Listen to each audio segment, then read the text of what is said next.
یروشلم، جسے عربی زبان میں القدس کے نام سے جانا جاتا ہے، 3 عالمی مذاہب اسلام، عیسائیت اور یہودیت کے لیے انتہائی اہمیت کا حامل ہے اور ان تینوں مذاہب کے لیے انتہائی مقدس مقام کا حامل ہے، اور یہ مقام دنیا کے سب سے پیچیدہ تنازعات میں سے ایک ہے، یعنی فلسطین اور اسرائیل۔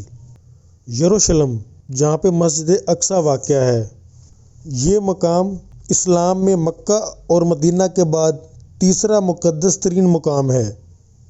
تمام مسلمان مکہ مکرمہ سے پہلے مسجد اقصیٰ کی رخ نماز ادا کرتے تھے۔ یروشلم کی اس مقدس سرزمین پر ڈوم آف دی راک یعنی چٹان کا گنبد بھی موجود ہے، اور اسی مقدس مقام سے حضرت محمد صلی اللہ علیہ وآلہ وسلم معراج کے سفر پر روانہ ہوئے تھے۔ کرسچینٹی، عیسائیت کے نزدیک بھی یروشلم ایک انتہائی مذہبی حیثیت کا حامل ہے۔ عیسائیوں کے نزدیک حضرت عیسیٰ علیہ السلام کو بچپن میں یروشلم لایا گیا تھا، اور یہیں پہ حضرت عیسیٰ علیہ السلام نے تبلیغ کا کام شروع کیا۔ اس کے علاوہ عیسائیوں کا یہ بھی ماننا ہے کہ حضرت عیسیٰ علیہ السلام کو یروشلم میں ہی صلیب پر چڑھا دیا گیا تھا۔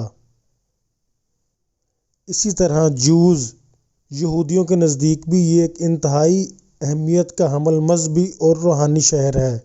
یہودیت کے مذہب میں یروشلم کا انتہائی اہم مقام ہے۔ یروشلم یعنی القدس، جسے بیت المقدس بھی کہتے ہیں، انتہائی قدیم شہروں میں سے ایک شہر ہے۔ ماہرین آثار قدیمہ کے مطابق یہ شہر 4000 قبل مسیح آباد ہوا۔ بعض تاریخ دانوں کے نزدیک اس شہر کا پرانا نام جیو سائٹ تھا۔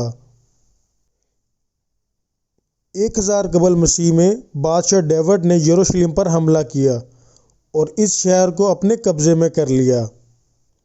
اس کے بعد حضرت سلمان علیہ السلام، جو کہ تیسرے بادشاہ تھے، انہوں نے ہیکل تعمیر کیا، جسے ہیکل سلیمانی بھی کہتے ہیں، جس کے بعد یروشلم ایک روحانی دارالحکومت بن گیا، پہلے یہودیوں کے لیے اور بعد میں عیسائیوں اور مسلمانوں کے لیے۔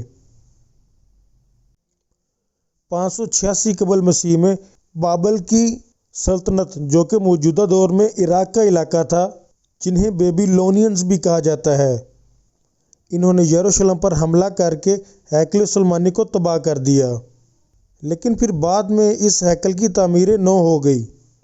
اس کے بعد 332 قبل مسیح میں اسکندر اعظم نے پورے یروشلم پر قبضہ کر لیا۔ اسکندر اعظم کے بعد مصری سلطنت پٹولیز اور شامی سلطنت سیلیوکس نے یروشلم پر حکومت کی۔ پہلی صدی میں یروشلم پر مکیبین سلطنت کی حکومت تھی اور یروشلم اس سلطنت کا دارالحکومت تھا۔ مکیبین سلطنت کے بعد یروشلم شہر پر رومنز کا قبضہ ہو گیا، اور رومن سلطنت نے اس سرزمین پر لمبے عرصے تک حکومت کی، اور رومن سلطنت کے ہی دوران حضرت عیسیٰ علیہ السلام کی پیدائش ہوئی۔ حضرت عیسیٰ علیہ السلام نے اسی شہر میں تبلیغ کی، اور اسی شہر یروشلم میں رومیوں نے حضرت عیسیٰ علیہ السلام کو صلیب پر چڑھایا۔ رومن بادشاہ ٹائٹس نے یہودیوں کو سزا دینے اور ان کی حوصلہ شکنی کرنے کے لیے ہیکل سلیمانی کو تباہ کر دیا۔ اس کے بعد رومن شہنشاہ ہیڈرین نے اس شہر کو دوبارہ تعمیر کیا اور اس شہر کو باضابطہ طور پر فلسطین کا نام دے دیا۔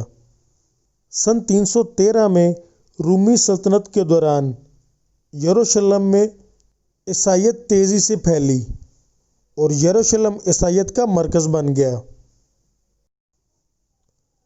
سن 571 میں آپ صلی اللہ علیہ وآلہ وسلم کی پیدائش کے بعد اسلام کا آغاز ہوا۔ سن 638 میں اسلام ایک نئے مذہب کے طور پر اس خطے میں تیزی سے پھیلا۔ اس شہر کو حضرت ابو عبیدہ رضی اللہ تعالیٰ عنہ کی سربراہی میں حضرت عمر بن خطاب رضی اللہ تعالیٰ عنہ کی خلافت کے دوران قبضے میں لے لیا، جس کے بعد اسلام فلسطین آ گیا اور تیزی سے پھیلا۔ سن 688 اور سن 691 کے درمیان یروشلم یعنی فلسطین میں مسجد اقصی بنائی گئی۔ 11ویں صدی عیسوی تک یروشلم یعنی فلسطین پر مسلمانوں کا قبضہ رہا۔ سن 1099 میں یروشلم کو صلیبیوں نے فتح کر لیا اور اس شہر کو اپنا دارالحکومت بنا لیا۔ صلیبیوں نے یروشلم فتح کرنے کے بعد یہاں کے باشندوں کو ذبح کر دیا اور انتہائی ظلم کیا۔ سن 1187 میں صلاح الدین ایوبی کی سربراہی میں مسلمانوں نے اس شہر پر دوبارہ قبضہ کر لیا۔